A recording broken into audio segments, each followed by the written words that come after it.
Samantala, isang qualification framework para sa mga estudyante at manggagawa ang binubuo ng iba't ibang ahensya ng gobyerno upang malaman ng ating mga kababayan kung ano-ano nga bang mga kwalifikasyon ang hinahanap ng mga kumpanya sa loob at labas ng ating bansa. Nagbabalik si George Bandola. Hindi na magiging basihan ng mga local and foreign employers kung saang universidad o anong institusyon nagtapos ang isang job seeker. Binubuo na kasi ng Department of Education, Department of Labor and Employment, Commission on Higher Education, Technical Education and Skills Development Authority at ng Philippine Regulation Commission ang mga qualification frameworks para sa mga estudyante at mga manggagawa. Hindi na dapat titingnan ngayon kung saan ka nag-graduate at kung saang bansa ka galing. Dapat pag tingnan yung CV, malalaman ano yung capability mo, anong kaya mong gawin.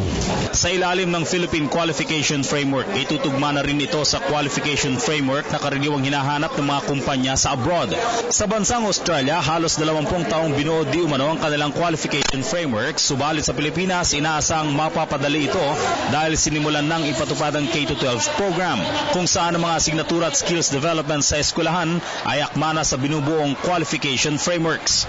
Kahit meron kang diploma at meron kang pinag-aralan, hindi naman nila malalaman kung gaano kagaling yung iyong natutunan. No?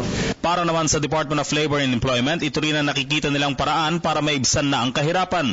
Dahil kung tugma sa hinahanap ng mga employers ang kakayahan ng isang empleyado, malaki ang posibilidad na magkaroon ito ng mas mataas na sweldo kaysa mapasok ito at tumanda sa isang informal sector. Ang challenge nga is paano matutulungan yung mga nasa informal na mapasama sa formal.